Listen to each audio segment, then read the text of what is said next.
Ketika kita berbicara tema tentang ulama, adalah kaitannya dengan orang-orang hamba Allah yang mengikuti salah terus kameranya adalah kita semua diminta untuk berilmu sampai umur berapa sampai sepuh-sepuh ini asik semangat untuk mengaji untuk mencari makna. Karena kita ketahui akhir-akhir ini kita lihat di YouTube, media sosial, aneh-aneh yang sampai sekarang ya kok masih aneh-aneh. Jelas-jelas sudah agamanya udah clear, Islam isinya aneh-aneh. Ternyata memang sudah digambarkan oleh Allah Subhanahu wa Ta'ala surat An-Nisa ayat 60-an. Alam tara ilal ladzina yasma'una annahum amanu bima unzila ilaika wa unzila min qablik yuriduna an yatakhakkamu ila tauhid wa qad umiru an yakfuru bihi wa yuridu syaitanu an yudillahum dhalalan. Kalimat terakhir Allah beritahukan kepada kita, dan ini membukti kalau Al-Quran mesti diturunkan sejak 1400 tahun yang lalu. Ternyata sampai akhir zaman, meskipun syariat dan bahwa Nabi Muhammad ini sudah clear, tetap saja setan memberikan wewenang wa yuridu syaitan yudillahum dhalalan ba'ida. Setan akan senantiasa menyesatkan siapapun, bahkan siapa yazumuna yang memang sudah Islam, sampai mengatakan amalu bima unzila ilaika wa unzila min qablik, aku sudah beriman. Ya kita ini mungkin kita beriman. Allah katakan di ayat-ayat selanjutnya, ulaikal ladzina ya'lamullahu ma fi qulubihim. Ini patokan ayatnya. Tapi ketahuilah, manusia bersilat lidah untuk meyakinkan orang lain agar dirinya punya pikiran, berilmu macam-macam, mengatakan ya'lamullahu ma fi qulubihim, Allah yang lebih tahu kondisi hati. Jika kita merujuk dalam surah Fatir ayat 28 sampai Allah berikan intro pembukaan yang sangat faktual, sangat indah. Wa minan nasi wad dawabi wal an'am mukhtalifun alwanuhu kadzalik. Manusia bervariasi berbeda-beda.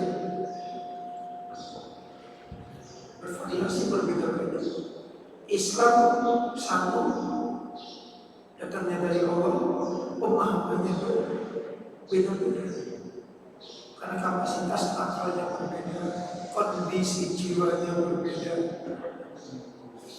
lingkungannya juga berbeda.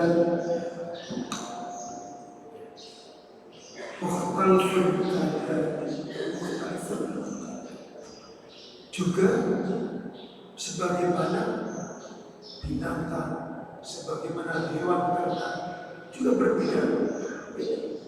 Kemudian Allah baru menjelaskan maksudnya, innama yakhshallahu min ibadihi ulama.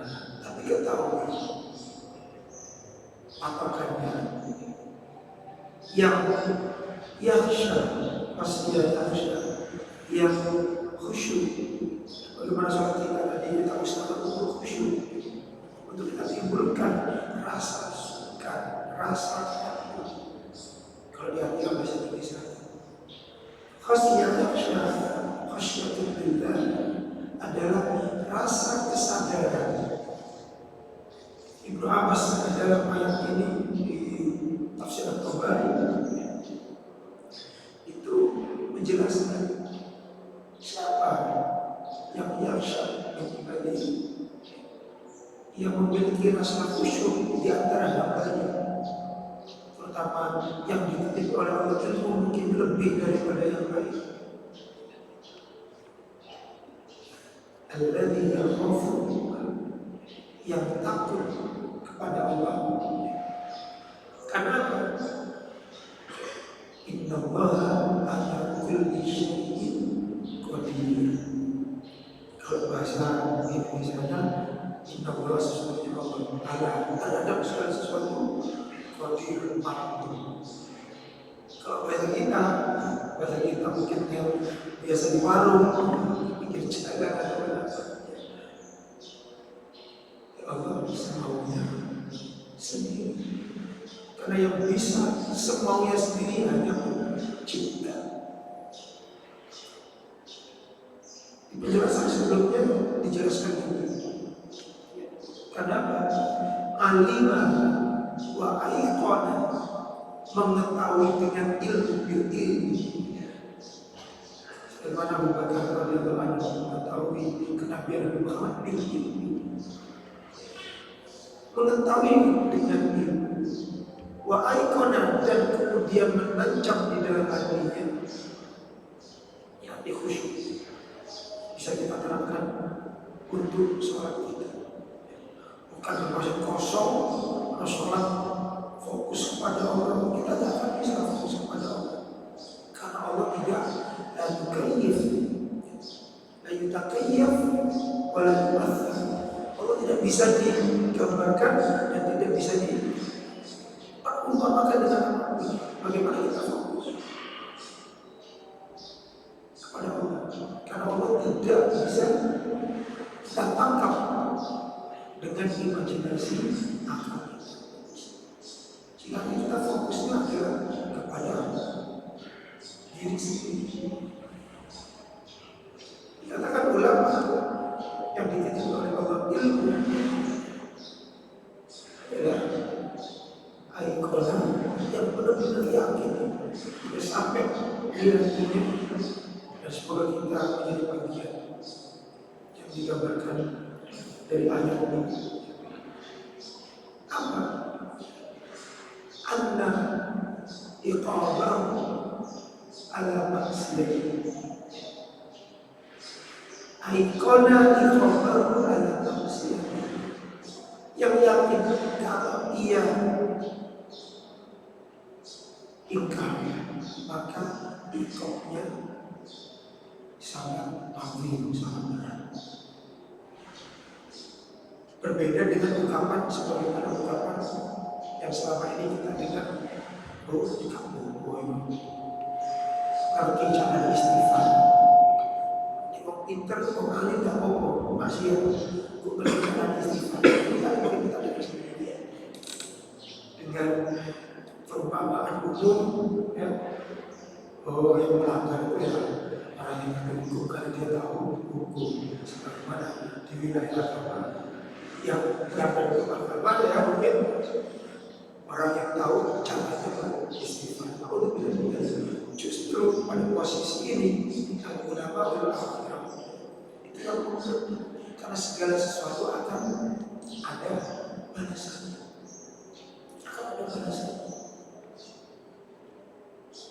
Sebagaimana ayat yang kita mungkin semua sudah saking hafalnya sampai lupa itu mengetahui maknanya. Di surat An-Nahl, innahu kana la yarjuna hisaba. Kebanyakan manusia kalau ketika di dunia la yarjuna hisaba, tidak pernah menginginkan untuk dihisab. Allah katakan di ayat selanjutnya, kedua selanjutnya, wa kullu syai'in ahsaynahu. Allah menggunakan kata solusi. Menghitung Allah adalah penghitung yang sangat detail.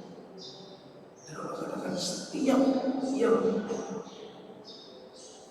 diberikan hamba melakukan aksional kita sudah tercatat dengan sedetil-detil. Masa ini akan dilupakan? Meskipun Allah Ghafurur Rahim, tapi permasalahannya hati manusia terkadang ingin untuk mudah dilupakan. Kalau kita berkaca dari ayat di surat An-Nisa, biasanya fakaifa idza asabatkum musibatun bima qaddamat aydihim thumma ja'uka fayahlifuna billahi in aradna illa ihsanan wa tawfiqa. Kalau sudah dikasih musibah terus baru begini Allah mengapunten. Tapi giliran musibahnya baru didatangkan, sebagaimana yang sekarang kita saksikan di YouTube, karena ingin katakan oleh Bapak Ghazali ini, sebenarnya niatan hatinya ketika ia mencoba untuk mengilmui adalah ingin tumbuhnya kebanggaan pada dirinya, dilihat oleh orang lain bahwa dirinya berilmu. Siapa yang mengatakan oleh Allah adalah ternyata Allah Subhanahu Wa Taala membukakan mata kita, terbukti Al-Quran ini masih berlaku, tidak hanya cerita-cerita masa lalu. Ternyata kejadiannya dengan narasi yang sama masih berlaku di zaman sekarang. Berbagai golongan berbagai macam-macam Allah katakan, cari innama yasyallahu min ibadihi. Carilah yang benar-benar di dirinya, karena kita bisa menilai. Saya bisa menilai, jangan bisa menilai saya. Semua memiliki kesempatan yang sama untuk menilai. Carilah indikator siapapun itu orangnya, dan semoga kita tidak boleh tersebut yang memang setiap ucapan perilaku. Kalau sudah ngomong di depan kayak gini, orang sholat banyak. Tapi kalau kita memang sudah tumbuh rasa khasyat, lalu bagaimana kita tidak memiliki rasa kekhawatiran akan cibiran manusia, karena sudah mengerti Allahu ala kulli syai'in qadir. Allah selalu mengawasi. Jadi tanpa perlu diawasi orang lain, dia sudah menyadari Allah yang mengawasi. Jadi nggak perlu untuk cari muka ataupun apa, lagi orang kamera, wah sudah sendiri. Di luar sorotan kamera ketahuan maksudnya. Itu pentingnya bagaimana ilmu itu harus dijadikan sebagai alat bantu untuk mengawasi perilaku kita, bukan untuk dijadikan biar orang lain melihat dirinya berilmu. Ini penting ya, karena biasanya kita yang baru mengetahui sedikit banyak, makanya ingin bahasanya anak muda ini show off, ingin menunjukkan. Kalau ditempel di gelar-gelar orang, kalau gelarnya ditulis bahasanya bagaimana gitu, nah ini akan selalu teruji sampai akhir hayat kita masing-masing. Karena kalimatnya tadi jelas, yuridu syaitan, setan akan senantiasa yudillahu menyesatkan. Apa kita aman? Tidak ada di antara kita yang aman tanpa terkecuali kalau tidak menjaga rasa khasyah, rasa khusyuk itu. Saya dengan sholat tadi saya katakan di awal, itu bukan membayangkan Allah tidak sanggup, ilam takut kalau tidak sanggup. Khusyuk adalah muncul ketika fa'innahu yaroka, hadir di dalam hati kita, akal kita, sampai aikona, sampai yakin, oh ternyata meskipun kita tadi sholat berjamaah ataupun munfarid ataupun sendirian, tetap innahu yaraka min ayyi jihatin, min ayyi jihat, dari arah mana? Dari arah mana? Akhirnya kita bisa timbul rasa khusyuk, baik ketika sholat maupun setelah sholat, karena mengerti buahnya dari sholat tadi. Kita tidak mungkin menggambarkan, menangkap di dalam benak kita bahwa itu ada di mana, tapi kita sudah dengan ilmu dan keyakinan innahu yaraka, Allah justru yang selalu mengawasi kita. Ini penting untuk jadi acuan kita. Ini patokan. Berkata Rasulullah SAW di awal menurut hadis dari Muhammad SAW, dikatakan ulama yang muncul rasa kekhusyuan. Kalau kita memahami ayat Iqra, berarti yang kita semua ini minal ulama, tapi kadarnya mungkin sedikit beda-beda. Sampai panggil ulama, ya itu panggilan manusia itu. Marilah kita memposisikan diri, ya Allah, inna akramakum indallahi atqakum. Semua kita ini sama, tapi di mata Allah hanya yang ketakwaannya lebih daripada yang lain dianggap oleh Allah lebih derajatnya. Tapi secara manusia sama, kita mendapat pesan Iqra. Akhirnya dikatakan inna asyaddan nasi 'adaban yaumil qiyamah alimun lam yanfa'u bi'ilmi. Jadi kita ingin belajar. Ya ternyata di antara kita ada di dalam hatinya ingin dianggap sebagai orang yang tapi justru Nabi memberikan warning, peringatan. Manusia yang paling pedih adabnya bisa dihadapan Allah. Kita sering kali dihadapan manusia ingin disedihkan karena saya ini alim di dalam hati. Maka yang nanti adanya paling pedih di hari kiamat, alim, orang yang berilmu, yang ingin dipanggil alim, lam yanfa'u bi'ilmi. Bayangkan kalimatnya, lam yanfa'u, tetap pemegang kunci izin atas terjadinya segala sesuatu akan amalan kita itu adalah Allah Subhanahu wa Ta'ala.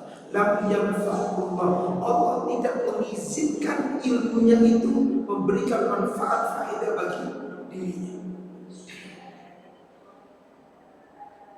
Karena hablum minallah, hablum minannas tidak bisa dilepaskan. Tidak mungkin kita itu beramal di dunia itu murni karena kudrah kita, karena kuah kita, karena haul kita. Tidak mungkin. Semuanya terjadi atas izin Allah Subhanahu wa Ta'ala. Tetapi bagi siapa yang sudah yubillahu oleh syaitan, yang telah disesatkan oleh syaitan, kamu tahu, kamu punya kudrah, kamu punya kekuatan. Kamu bisa mengetahui ini itu. Kamu bisa membantu orang lain untuk menyelesaikan masalahnya. Muncul jangan di sini. Tapi kalau kita belajar dari hadis Nabi ini, lam yanfa'ullahu, memegang kunci ilmu seseorang itu tetap Nabi, pemilik ilmu yang mutlak dari Allah Subhanahu wa Ta'ala. Di ilmu saya, ilmu jenengan yang Allah titipkan kepada kita ini, kemanfaatannya tetap kuncinya adalah Allah Subhanahu wa Ta'ala, bisa bermanfaat atau tidak. Ayat Nabi mengajarkan doa sangat indah dan jenengan semua sudah hafal. Inna ala bikrika wa syukrika wa husni ibadah. Ternyata untuk bisa berpikir, untuk bisa bersyukur, untuk bisa beribadah atas pertolongan Engkau. Jika kita meminta ya Allah, tolonglah untuk mampu berpikir. Kalau dilihat dari kehidupan kita di dunia, ya kan terserah manusianya mau pikir apa tidak. Yang bisa mengingat itu apa? Ego kita akan selalu dibenturkan oleh setan dengan rasa kehidupan nyata di dunia. Sebagaimana ada dalam itu, jadi nggak bisa duduk, jadi nggak bisa datang kajian atau tidak datang, seolah-olah itu kudro kemampuanku mau saya duduk berdiri. Setan akan selalu membenturkan dengan hal-hal yang bersifat fisikal. Karena seorang kita itu pemilik dari diri kita, dan Allah memang berikan rasa itu. Allah berikan rasa itu untuk menguji kita terkecoh atau tidak. Maka Nabi Muhammad SAW telah memberikan kunci. Wahai umatku, katakanlah la haula wa la quwwata illa billah. Sudah kita hafal, tapi prakteknya dalam keseharian kita tidak mampu untuk memaknai seringkali. Dan ini terutama kepada orang yang sudah terpanggil ustaz, ahli, mubalik, akan mudah kalau tidak mengingat ayat ini. Semoga kita menjadi bagian dari peringatan ayat ini, bahwa siapa kita. Bagi saya dulu di sini kampung, jadi kan sudah sepuh jauh, statusnya mungkin sama seperti ayah saya, mbah saya. Kita ini berbagi,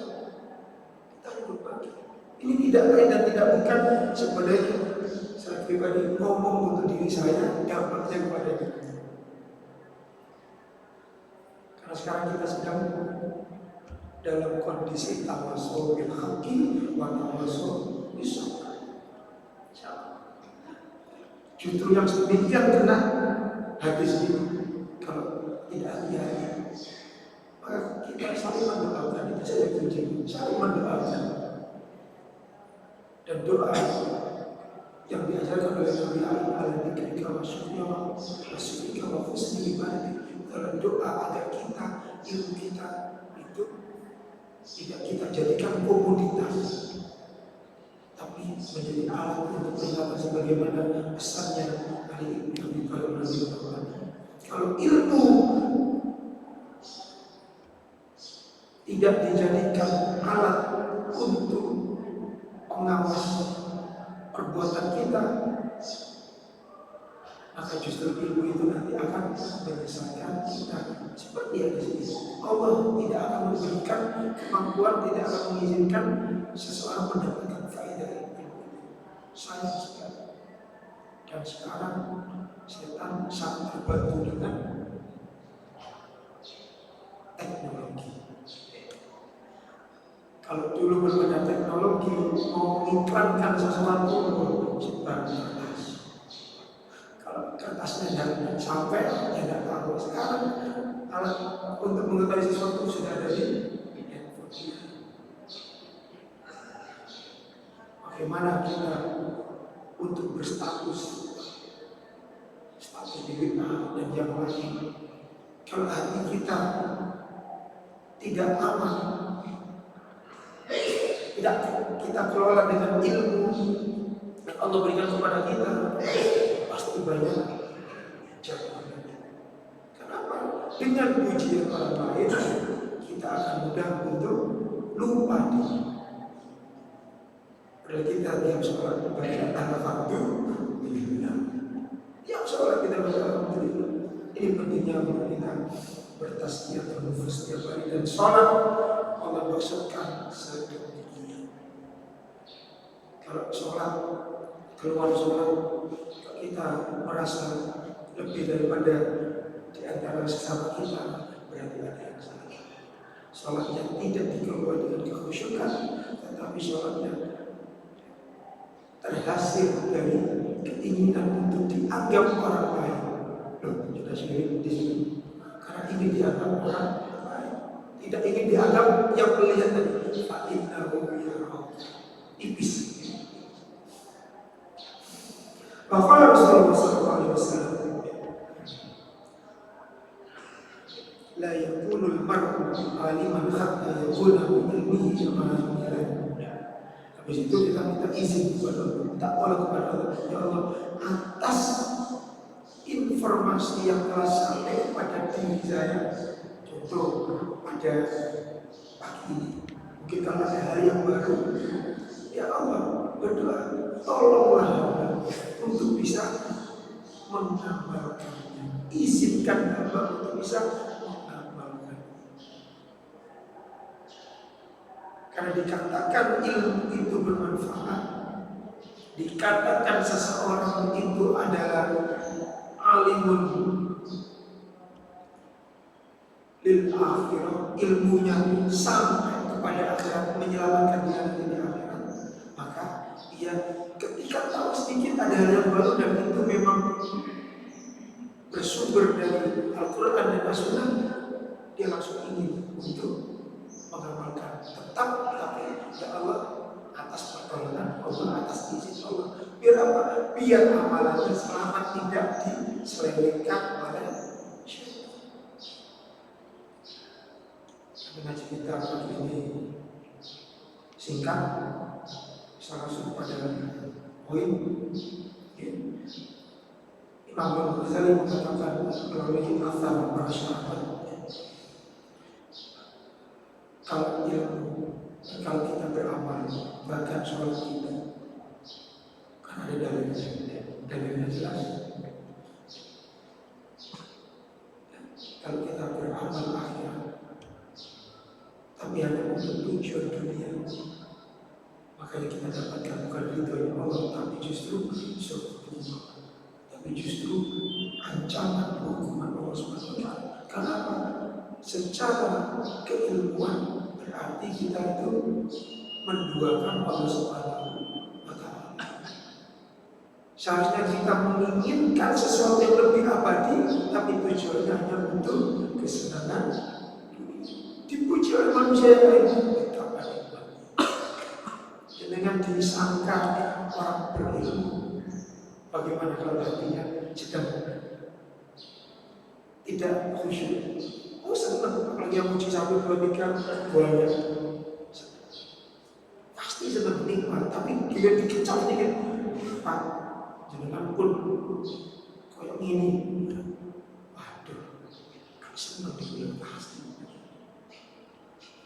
Ada koneksi dari dan kami di kesempatan yang lain juga mengatakan Allah itu selalu mengirim malaikatnya di kehidupan kita.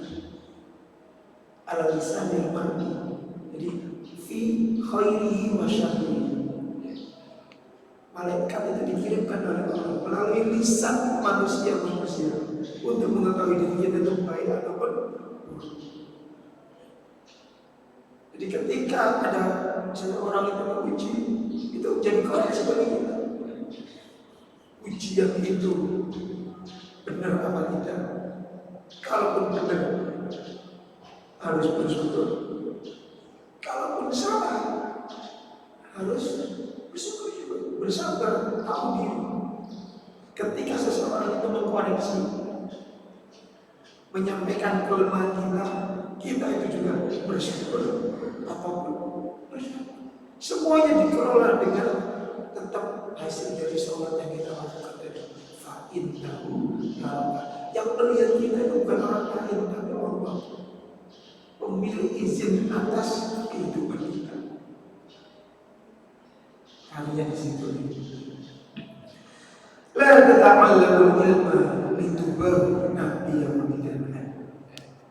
Ini hadis diriwayatkan oleh Ibnu Majah. Ini isnadnya sahih. La tata'allamul ilma, jangan mempelajari ilmu, apapun ilmu. baik ilmu dunia maupun ilmu akhirat. Karena Allah meletakkan informasi untuk kita cari. Itu ada yang informasi tentang dunia dan informasi tentang akhirat. Dan Nabi mengingatkan untuk mencari informasi tersebut, ya, karena bedanya informasi dengan ilmu. Informasi kita tahu, ilmu sudah mampu akan kita terapkan. Itu dia. Jadi kayak dengan pada pagi ini, ketika belum sampai kepada wilayah penerapan, masih murni menjadi informasi, karena masih sampai di telinga kita. Kalau sudah mau dikelola oleh akal sampai ke dalam hati, mau bisa diterapkan oleh maksudnya ini. Kata Nabi, hal yang sedemikian,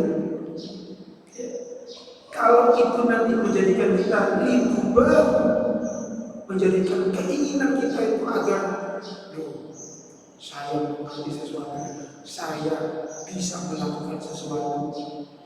Tetap konsepnya di sini, ketika saya dan jenengan melakukan suatu amalan, itu pasti muncul rasa keinginan siapa yang mau melihat amalan ini. Amalan apa? Pasti muncul berkecamuk di dalam benak pikiran kita. Kalau itu selain Allah, maka tidak dinilai ibadah. Tapi kalau kesadaran dari amalan kita mulai innamal a'malu binniyati tadi, amalnya tadi itu karena Allah menjenengan maka itulah yang dinilai ibadah. Karena apa? Kita tercipta oleh Allah, tidak lain dan tidak bukan Allah yang meminta kita untuk beribadah. Allah Subhanahu ayat bila itu amal kita, amal kita itu kita bungkus untuk dinilai Allah ibadah atau untuk selain Allah. Berarti kalau yang untuk selain Allah tidak dinilai ibadah kerja. Jadi jenengan nganggur nyantai, tapi kok sadar jenengan bisa dulu pangan kopi.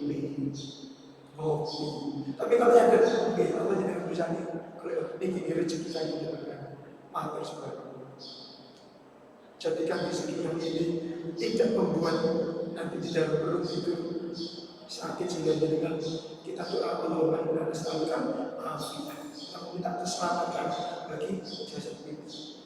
Itulah dinilai Allah ibadah. Kenapa kita menghabiskan jatah umur kita dalam kondisi sadar diawasi oleh Allah Subhanahu wa Ta'ala. Ini kan selalu berkecamuk.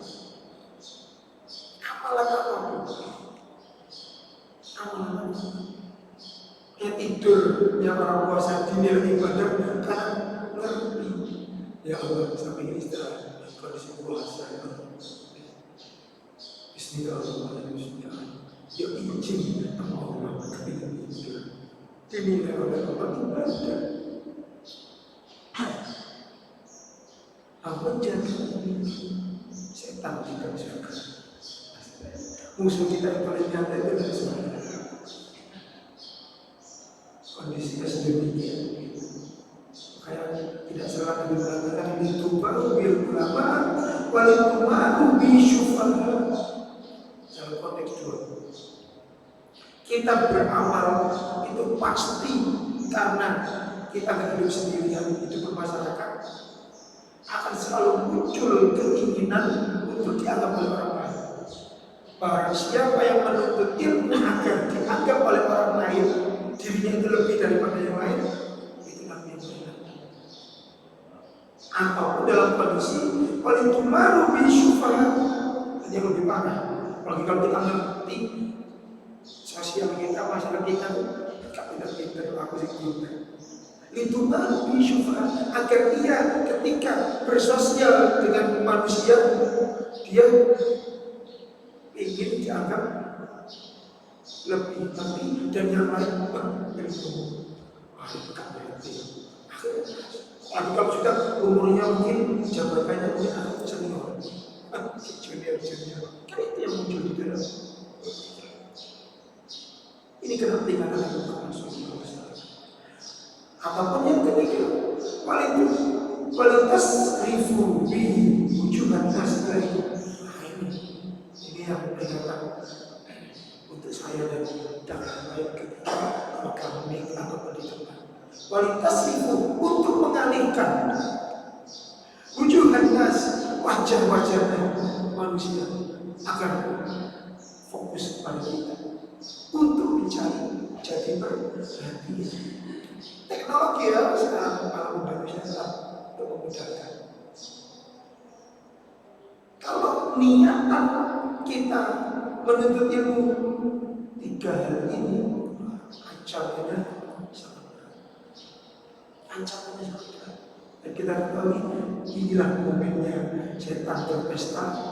Orang gampang menjadikan manusia, apalagi sekarang di dunia kampus, di dunia sekolah, maupun di dunia administrasi kenegaraan. Itu tadi yang kita sempat singgung di awal. Kalau jenengan punya gelar kok tak ditulis gelarnya, rasanya bagaimana?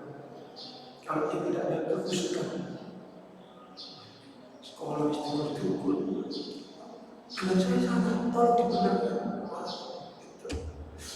Ya kumpul setelah ditulis manusia yang kalau kamu untuk kebutuhan administrasi yang sangat ketat, perlu apa? Tolong cantumkan gelarnya, bisa ya, tapi tidak di dalam hati kita. Nanti dengan habis pulang haji, nanti panggil haji, waduh, rasanya ini itu di depan, dipanggil haji. Biasanya haji yang memberikan stempel itu Allah Subhanahu wa Ta'ala. 3 Bapak Ibu dan Bapak kita haji awal mencari informasi apapun, kita ingat 3 ini peringatan Muhammad SAW. Jangan sampai kita ketika sudah punya sesuatu ingin orang lain melihat kita lebih tinggi. Pada saat yang bersamaan ada muncul keinginan merendahkan yang lain. Dan pada saat yang bersamaan di dalam hati berkecamuk ingin agar orang lain melihat kita. Itulah yang ingin setan selalu dorong. Ingin selalu bahasanya muncul jeruk no kita, biar kita itu ada yang dan ini kita mulai dari pendidikan kita di dalam keluarga kita. Jadikan sebagai orang dewasa, sebagai orang tua akan mudah merasakan konar. Nomor Tuhan. Setelah ini ada anak yang beli. Bapak mau tidak berlaku. Berat. Anak sama orang tua dalam pandangan Allah tetap. Bila aku mau tinggal kita mulai dari lingkungan keluarga kita. Bukan berarti kalau sudah kita jadi orang tua, bapak biologis dari anak kita, kemudian dia kita tetap tenang aja, tetap tenang. Maka saya pribadi ketika membaca di sini, coba sehingga saya selalu ikhtiar untuk mengatakan kepada pokoknya nek bila ayah tidak tepat, ayah salah mau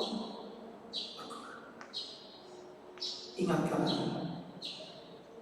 Karena biasanya kita sebagai seorang ayah tidak mau kelihatan salah di depan anak kita.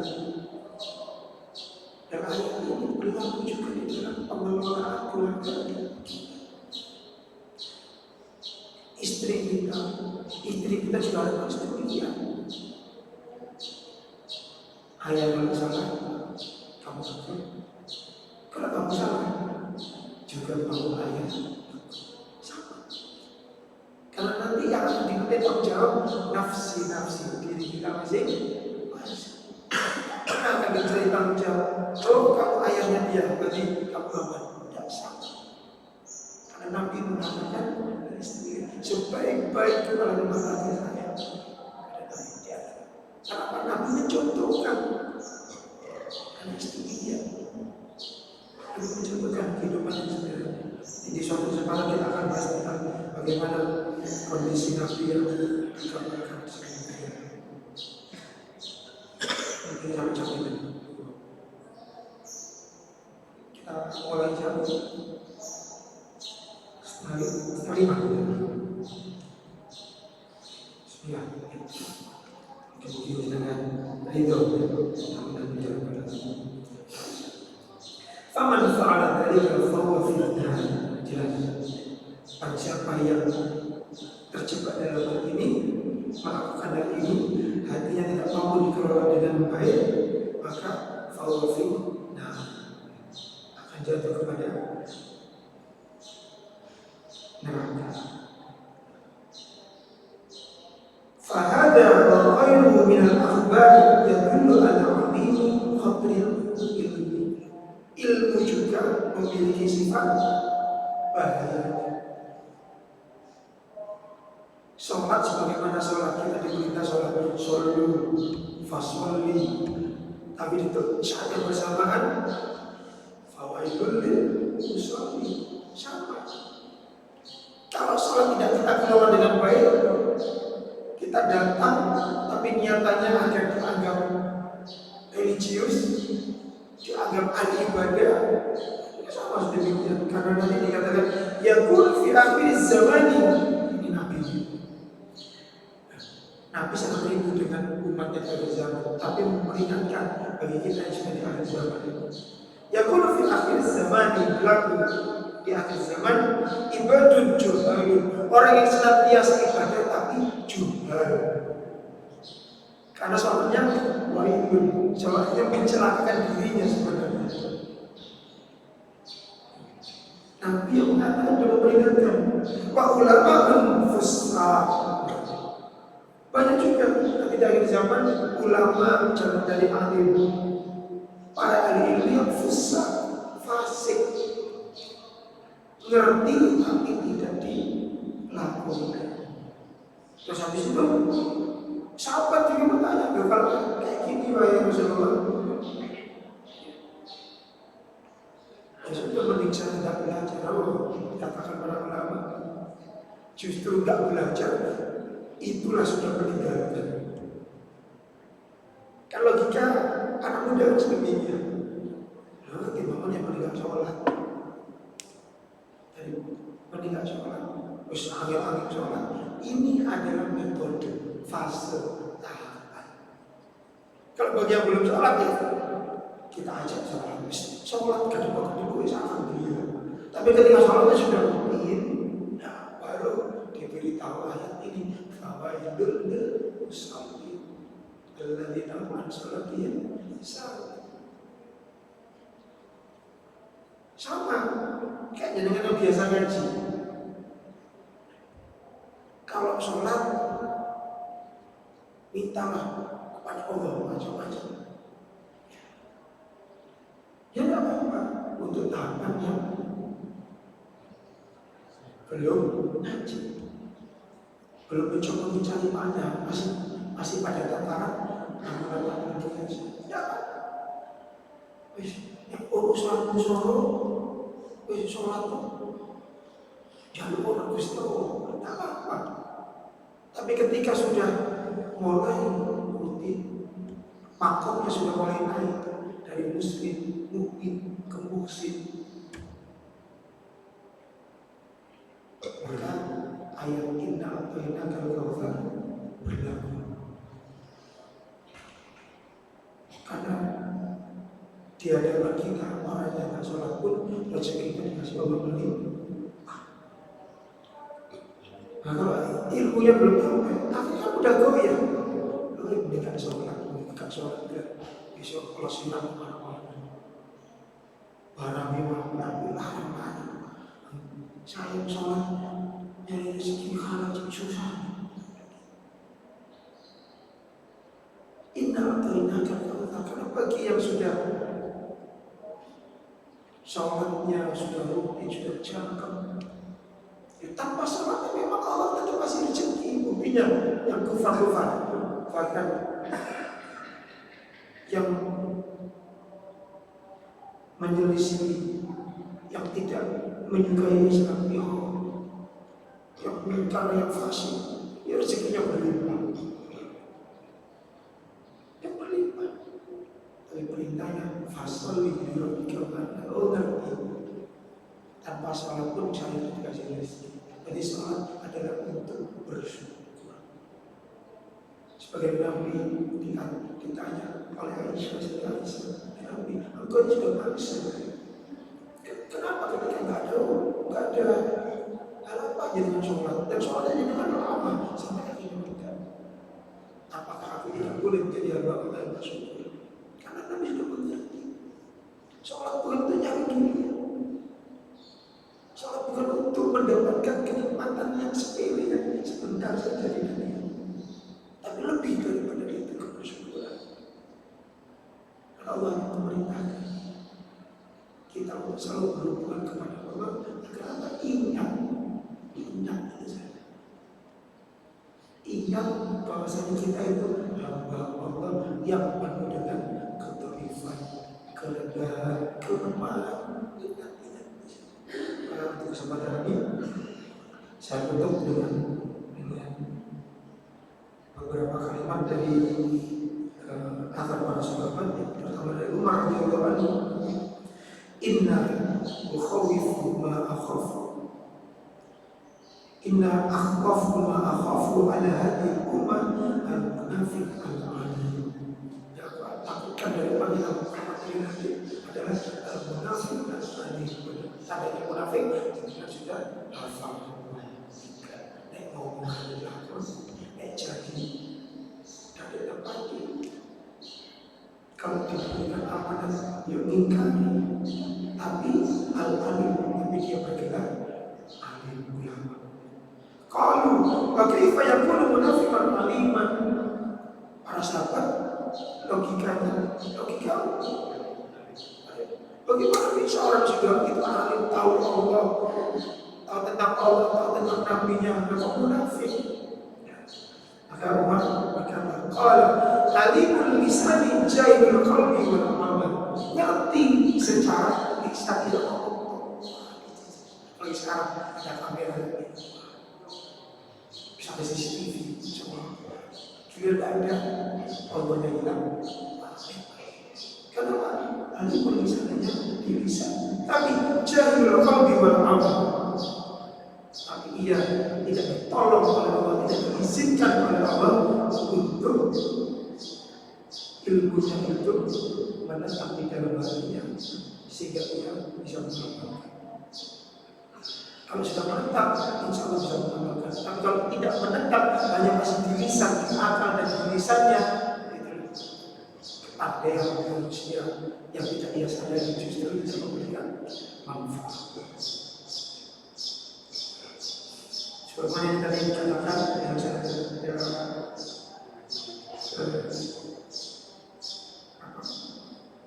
cuplik tadi, bahwa Rasulullah tidak digunakan dia berpan. Kata ke Rasulullah, "Uridu an ta'allam ilmu." Baik aku ingin belajar. Biasanya gitu. Biasanya murid itu semangat kalau ingin dianggap gurunya dia cuma tahu. Aku ingin tahu, ingin ngaji. Giliran di prosesnya berat, malas. Apalagi ilmunya gak difahami. Itu adalah ilmu. Aku ingin belajar. Aku akan berbicara, tapi aku khawatir tidak sanggup melaksanakan. Karena bebannya orang berilmu itu berat. Nek tahu ya harus dilakukan. Fakalah orang begini. Kafa ditarkil ilmi ida atau tidak belajar itu sudah cukup dikatakan sebagai menghilangkan satu-satunya perintah kewajiban yang kita semua jenengan dan saya tidak akan pernah ada waktu untuk boleh melakukannya. Saya ulang, satu-satunya kewajiban kalau sholat, jadi sekarang kita sudah wajib sholat, masih ya bisa. Karena tadi wajib sholatnya waktu subuh dan kita sudah melaksanakan. Tapi ini satu-satunya kewajiban yang kita semua umat yang Muhammad yang tidak ada waktu untuk tidak melakukannya. Tidak boleh walaupun sedetik. Ada kewajiban menuntut ilmu, utlubul ilmu, tolong ilmu, fahidotun anakul muslim. Ada pernyataan di dalam sebuah itu joki faktor apa? Tapi tidak pernah ikrar. Selagi kita mukallaf taklif, karena syaratnya cuma satu, kita tidak boleh berilmu, tidak boleh berilmu. Kita berusaha untuk gila. Kalau udah gila, rafa'ul kalau peta akan diangkat. Kita tidak dicatat. Tapi kalau akal kita selemah-lemah kita, kalau kita sering dipantaukan justru orang yang kita anggap remeh, dia mungkin cacat fisik, tapi bisa menghafal Quran. Bisa apa? Allah katakan dalam surat An-Naml, wa kadzabu bi ayatina kidzaba. Manusia itu sudah dipertontonkan oleh Allah dengan tanda-tandanya, tapi sedikit yang bisa berpikir, tapi banyak yang mengingkari. Jadi mari kita bersyukuri karunia Allah kepada diri kita masing-masing yang berbeda-beda ini. Sudah tidak lagi bagi kita untuk melihat kanan kiri. Kalau untuk urusan akhirat, mari kita fokus jangan melihat saya Allah. Dan ini kita selalu sampaikan kepada diri kita terus-menerus.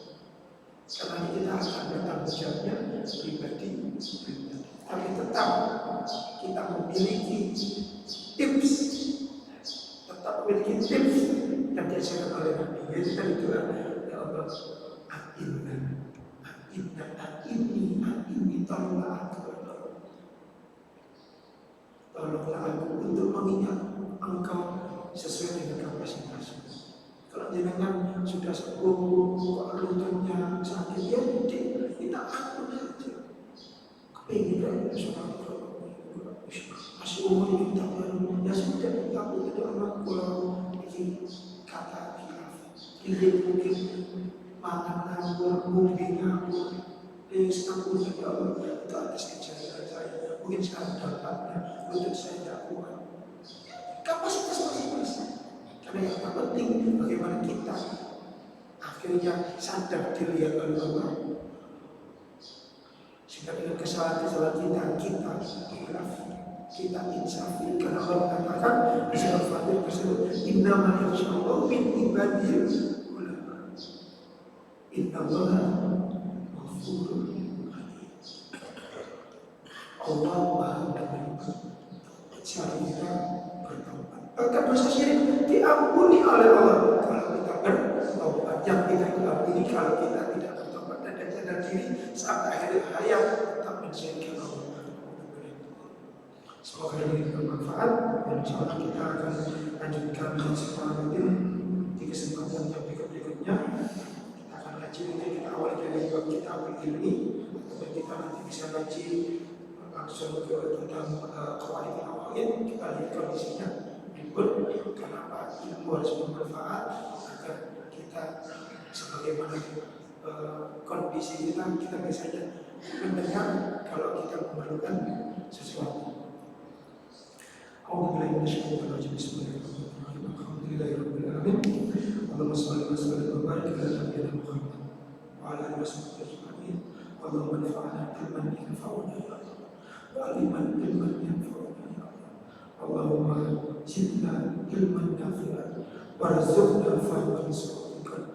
Allahumma taqabbal minna innaka antas samiul alim wa tub 'alaina innaka antat tawwabur rahim. Tub 'alaina innaka antat tawwabur rahim ya Allah. Allahumma ini dengan kekhilafan maka kami menginsafi kehidupan kami, ya Allah. Ampuni dosa kami dan berikanlah pertolongan kami untuk mampu menjalankan walaupun sedikit apa yang kami ketahui. Subhanallah wa bihamdika, asyhadu an la ilaha illa anta, astaghfiruka wa atubu ilaik. Wassalamualaikum warahmatullahi wabarakatuh.